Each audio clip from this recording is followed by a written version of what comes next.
सदगुरु कबीर बीजक साखी प्रकरण साखी 145। मन मतंग गैयर हने मनसा भई सचान, जंत्र मंत्र माने नहीं लागी उड़ी उड़ी खान।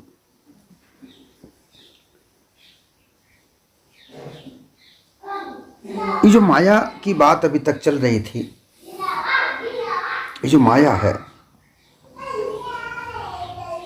ये त्रिगुणात्मक माया, मोटी झीनी माया, जो जड़ और चेतन के मिलन से बनती है, इसका संचालन करने के लिए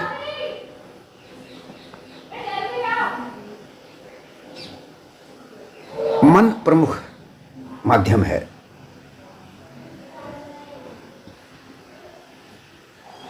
मन मतंगई रहने, क्योंकि जो भी परछाई, छवि, भास, आभास, जो भी कुछ होता है, जो सब मन पर छपता है, इस मन को दर्पण भी कहा है।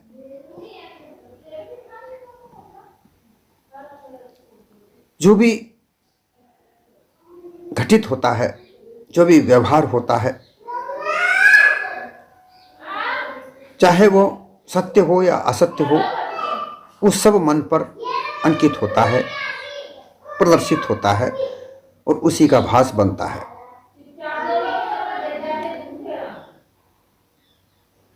फिर इस मन का आधार ज्ञान और अज्ञान दोनों तरह से होता है। अगर मन अज्ञान की दिशा में रहता है तो जड़त्व को प्राप्त रहता है। वो संकल्प स्थिति में नहीं होता, वो विकल्प की स्थिति में होता है। आनंद भोगता है, आनंद की ओर आकर्षित होता है, वो चंचल होता है। मल विक्षेप आवरण इस पर चढ़ा हुआ होता है।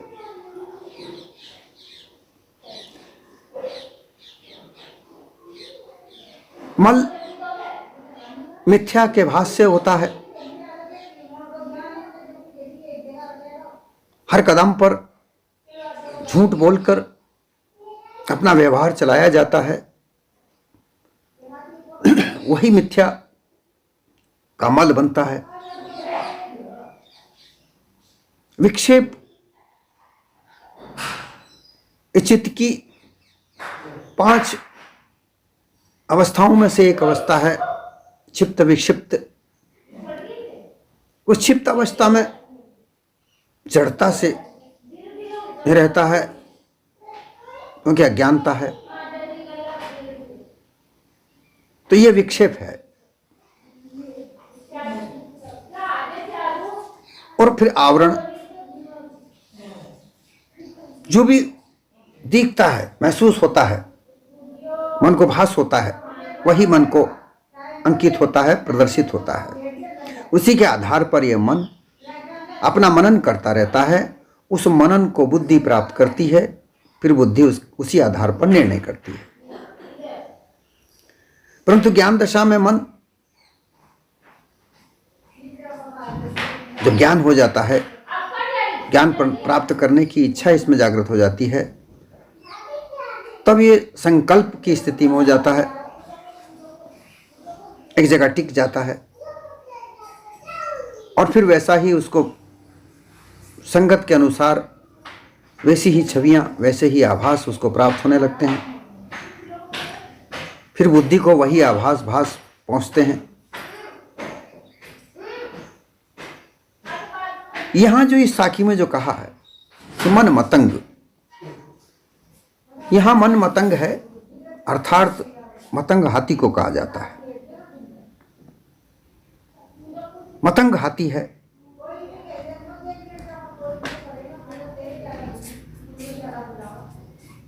वो मदमस्त हाथी, उसके समक्ष गैयर गाय, जंगल में गाय, नील गाय होती हैं, वो गायें उनके सामने आती हैं हाथी के साथ में, तो वो उसे अपने दांतों से मारकर विनाश कर देता है।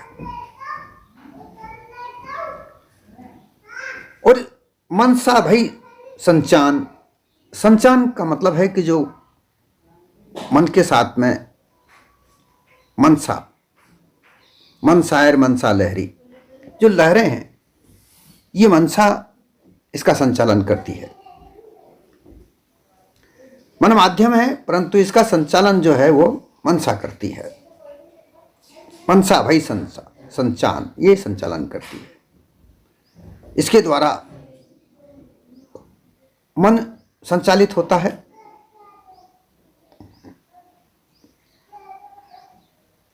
जब ये मन अज्ञान दशा में रहकर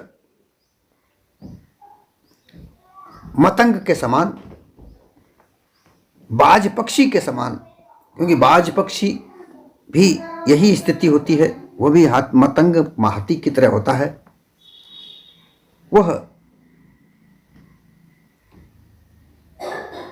पक्षियों को मार मार कर खाता है। जो भी पक्षी उसके समक्ष आता है वो बाज उसको झपट कर मार डालता है।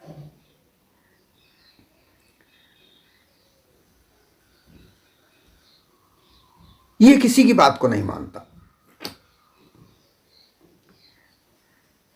हाथी को जब तक अंकुश न लगे वो कब्जे में नहीं होता, क्योंकि वहां तो ज्ञान दशा है। ज्ञान दशा की ओर जब अग्रसर हो तब उसको अंकुश लगे।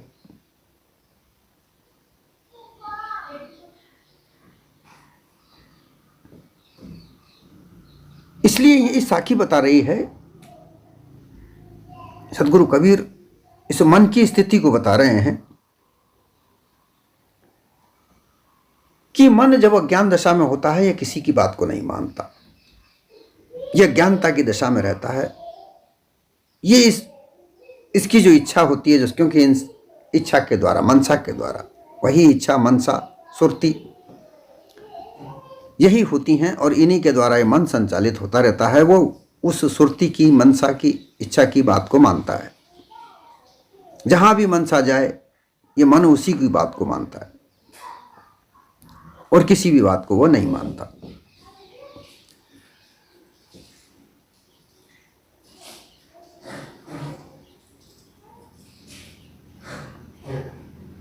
उन्मत्त हाथी की तरह मदांध, कामांध, क्रोधांत ये मन मदमस्त होता है।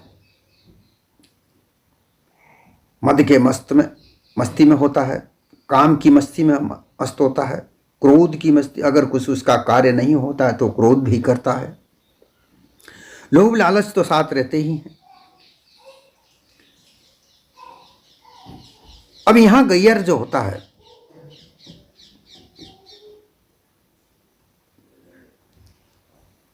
शांत दशा को कहा जाता है, सीधा सरल स्वभाव को कहा जाता है, शील, दया, विचार इत्यादि सद्गुणों को कहा जाता है। जो अज्ञान की दशा में जो मन होता है वो सरल स्वभाव को मार डालता है। सीधा सरल स्वभाव वहां नहीं रहता, शीलता नहीं रहती, दया नहीं रहती, सद्गुण वहां नहीं रहते, वो उनका विनाश करता रहता है।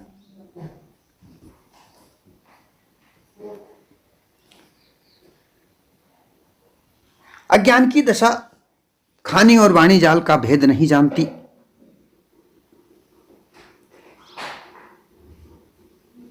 वो उसमें उलझ कर पड़ा रहता है। कभी खानी जाल में जाके पड़ता है तो कभी वाणी जाल में पड़ता है।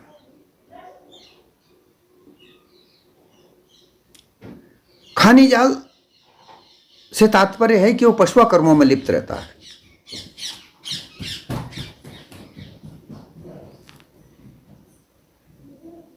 तरह तरह के पशुओं के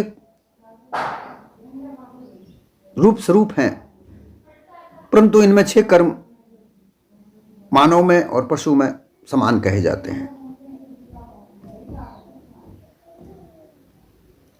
छाजन, भोजन, मैथुन, निंद्रा, मोह और भय।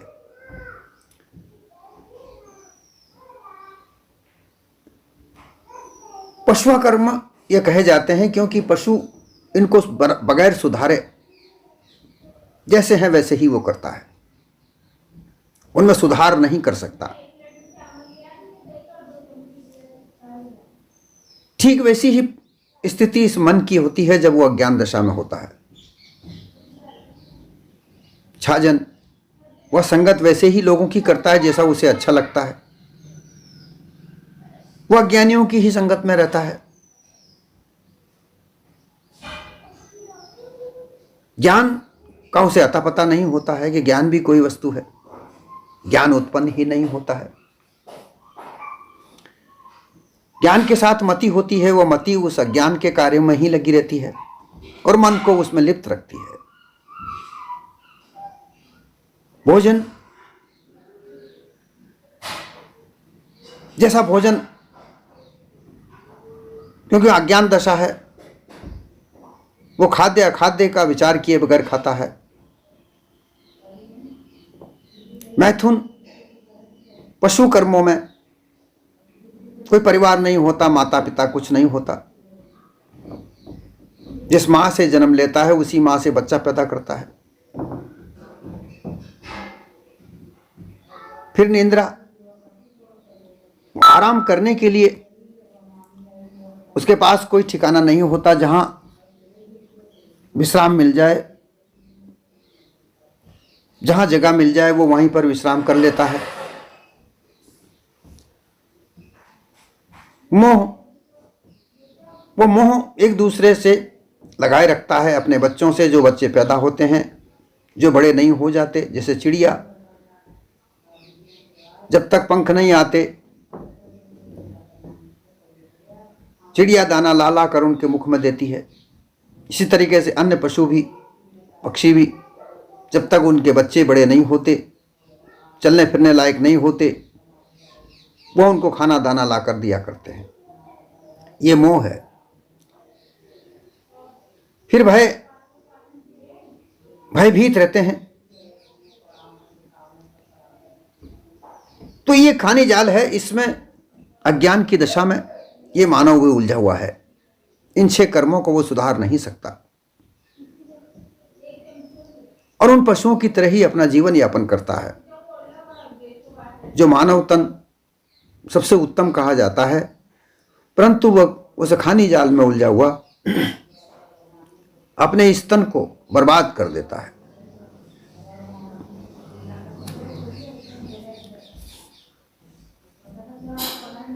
वाणी जाल, दुनिया भर के उपदेश करने वाले गुरु प्रपंचियों के चक्रव्यूह में फंसकर विभिन्न प्रकार की वाणियों को सुनता है, उन पर विश्वास करता है और उनमें उलझकर मुक्त दशा को प्राप्त नहीं कर सकता। क्यों? वाणी जाल में यह है कि मुक्ति तो मरने के बाद प्राप्त होती है, हृदय छूटने के बाद होती है। वो इन्हीं बातों पर विश्वास करके उस वाणी जाल में उलझा हुआ कर्मकांड, उपासना, योग, ब्रह्म ज्ञान इत्यादि में उलझकर अपनी जीवित मुक्ति को प्राप्त नहीं कर सकता, मुक्त अवस्था को प्राप्त नहीं कर सकता। इस मानव तन में रहते हुए विभिन्न प्रकार के बंधनों में बंधा हुआ अंत में उस देह को छोड़कर चला जाता है।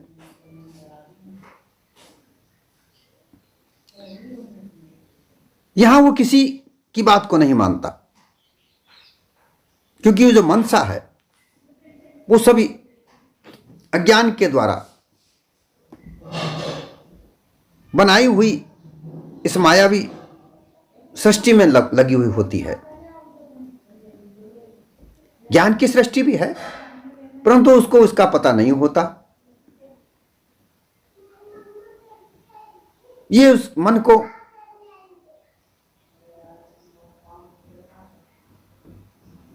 बार बार अज्ञानता में ही लगाए रखती है। अब इससे छूटे तो कैसे छूटे?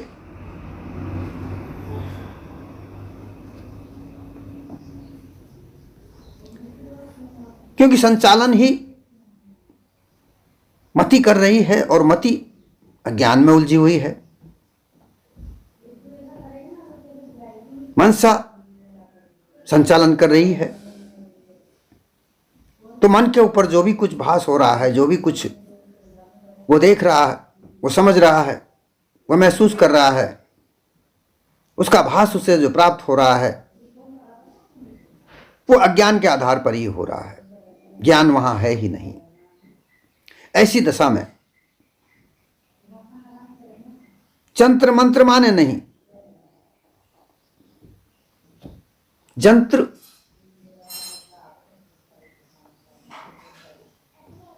जंत्र का तात्पर्य है कि किसी प्रकार कोई युक्ति उपाई जाए।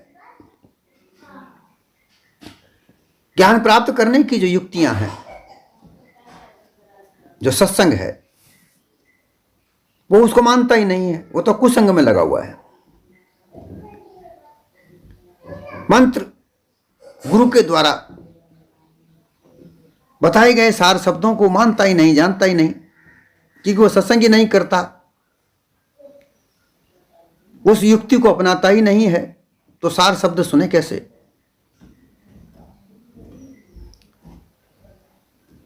इस आधार पर जो त्रिगुणात्मक माया है वो उसमें उलझा हुआ रहता है।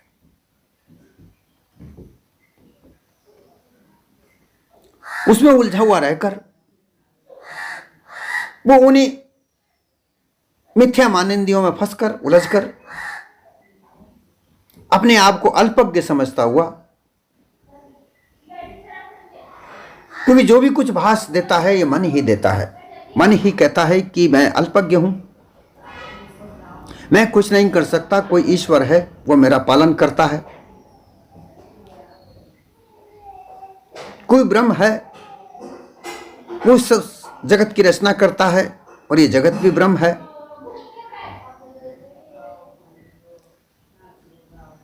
ऐसे वाणी जाल में उलझा हुआ ये मन जो भास देता है, वही भास बुद्धि के द्वारा चित्त तक पहुंचकर जीव को अध्यास बनाता है कि हाँ मैं अल्पज्ञ हूं, मेरा कर्ता धर्ता कोई और है, कोई ईश्वर है, कोई परमात्मा है। और ऐसी मानिंदियों में उलझा हुआ ये मुक्त दशा को प्राप्त नहीं कर सकता।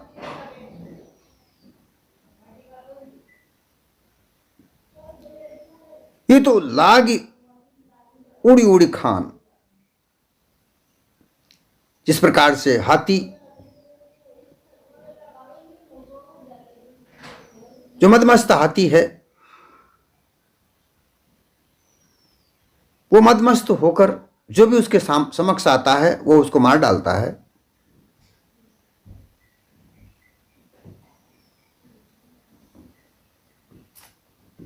अर्थात शीलता वहां नहीं रहती, दया वहां नहीं रहती, सद्गुण वहां नहीं रहते, वहां तो क्रूरता, हिंसक वृत्ति, घातक वृत्ति, चंचल वृत्ति ये उसके समक्ष रहती हैं। जो भी उसके रास्ते में आए वो उसे मार डालता है, क्योंकि उसे तो उसके रास्ते पर चलना है। ये मन और मनसा का माध्यम और संचालन इस जीव को भटका के रखता है।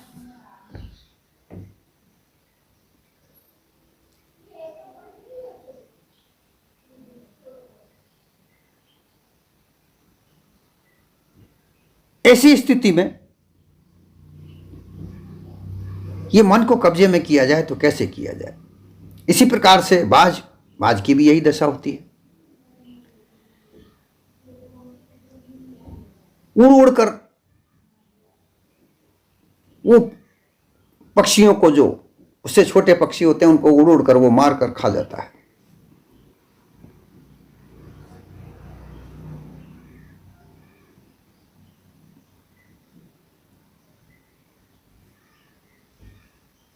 इस मन की दशा इसी तरीके की है।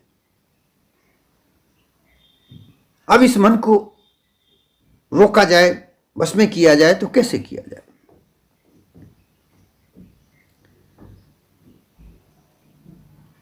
कितने लोगों ने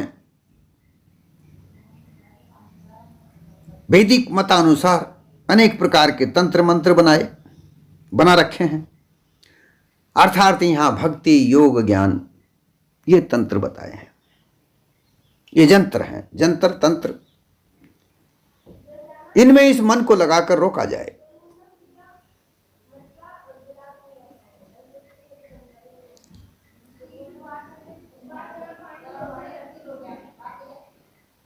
परंतु ये इच्छा जो है वो नहीं मानती। ये जो मनसा है, ये संचालन तो ये करती है, ये इसे नहीं मानती।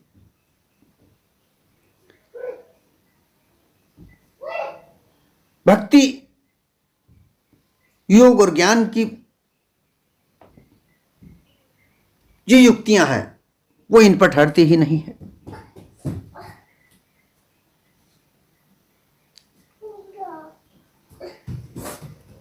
ये बेधड़क चारों ओर घूमती रहती है और मन को इधर से उधर ले जाया करती है, ले जाती रहती विषय आनंद में, ब्रह्मानंद में, भोगानंद में। इनमें लगा लगा कर जड़ाध्यासी इस जीव को बनाती रहती है।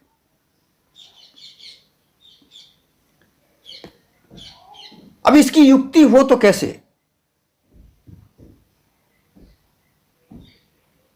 इसे जड़ाध्यास का खात्मा हो तो कैसे?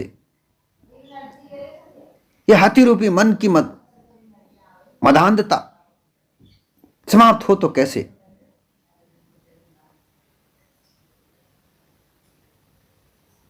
इसका माध्यम है सत्संग, इसकी युक्ति है सत्संग।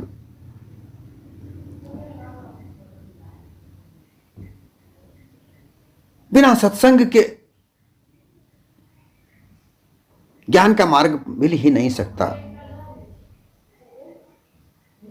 ज्ञान एकमात्र जानकारी है जो ब्रह्म ज्ञान की जानकारी देती है, ईश्वर की ज्ञान जानकारी देती है, योग करने की जानकारी देती है, योग कितने प्रकार के हैं वो बताती है, योग से वृत्तियों को एक जगह निरोध करने की प्रक्रिया है, ज्ञान से जानकारी लेकर मन की वृत्तियों को समझाने का प्रयोग है, भक्ति से समर्पित होने की बात है। कहीं ना कहीं मन एक जगह टिके। ये प्रवृत्ति, ये जो प्रयोग हैं, ये सत्संग में आकर सबको बल देते हैं।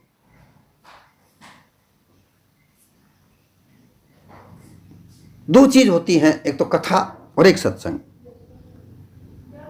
लोग कथा को भी सत्संग कहने लगे हैं, परंतु कथा तो हैं जो विभिन्न प्रकार की कथाएं हैं, उनको सुना सुना कर लोगों को एक ही कथा को हर बार कहकर केवल व्यवसाय चला रहा है।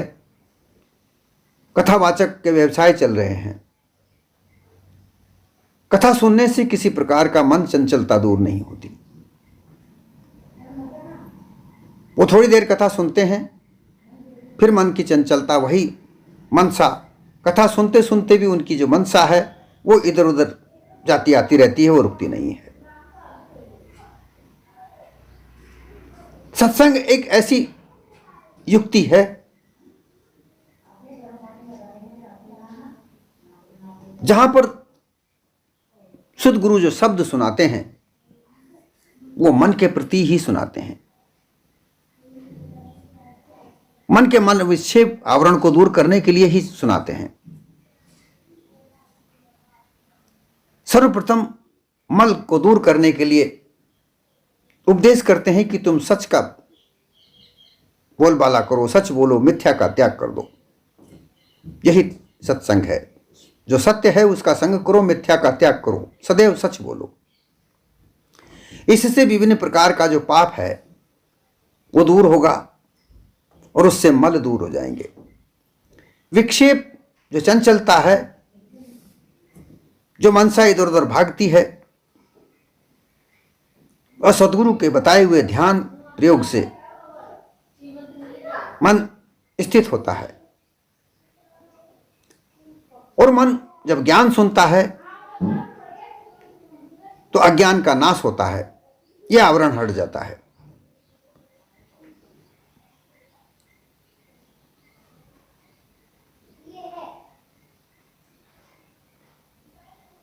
सो जो ज्ञान सुना है, उस ज्ञान को सुनने के बाद त्याग की बात आती है कि जो विषय वासनाएं हैं उनका त्याग करो। जब विषय वासनाओं के त्याग करने की जब बात आती है तो धीरे धीरे मन अपनी मनसा को संचालन करने से रोकता है। मनसा भी इस बात को सुनती है,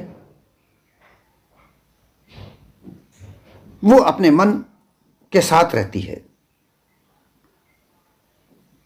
क्योंकि जो भी बात सुनती है वो सुरत मनसा के द्वारा ही सुना जाता है। शब्द कान से सुनते हैं और कान के द्वार पर सुरत ही आती है, और यही सुरत उस शब्द को सुनकर मन तक पहुंचाती है। क्योंकि संचालन तो ये सुरती करती है ना, ये सुरती है, मनसा कह दो।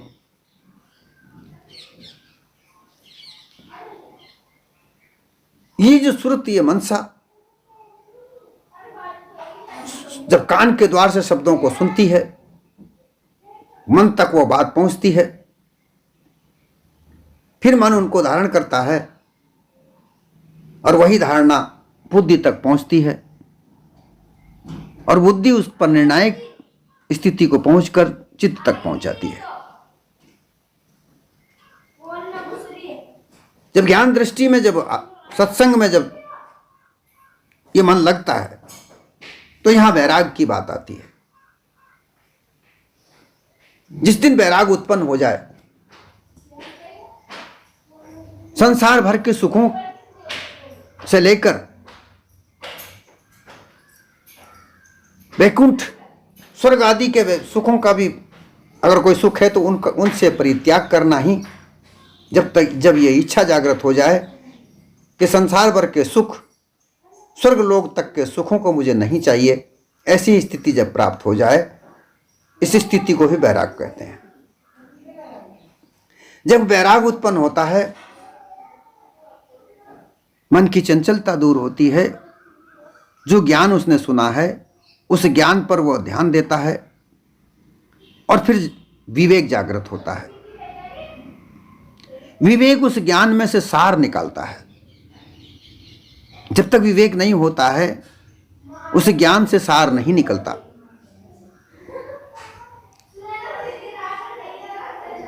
और विवेक, वैराग तब जागृत होंगे जब गुरु की भक्ति की जाएगी। गुरु के अलावा किसी को नहीं मानकर गुरु की सेवा करे। गुरु की सेवा का अर्थ यह है कि उनके वचनों को ध्यान धरे, हमेशा उनके वचनों का ध्यान स्मरण करता रहे, उनकी सेवा में रहे, उनके वचनों को सुने और उनके वचनों को सुनकर धारण करे, निधि ध्यासन करे, मनन करे, निधि ध्यासन करे, और फिर उसे साक्षात्कार अर्थात उसको उस पर चलने का प्रयास करे। वैराग उत्पन्न होता है। वैराग से विवेक, और विवेक से सार शब्द जब प्राप्त हो जाता है, यहीं पर पारक बोध होना आरंभ हो जाता है।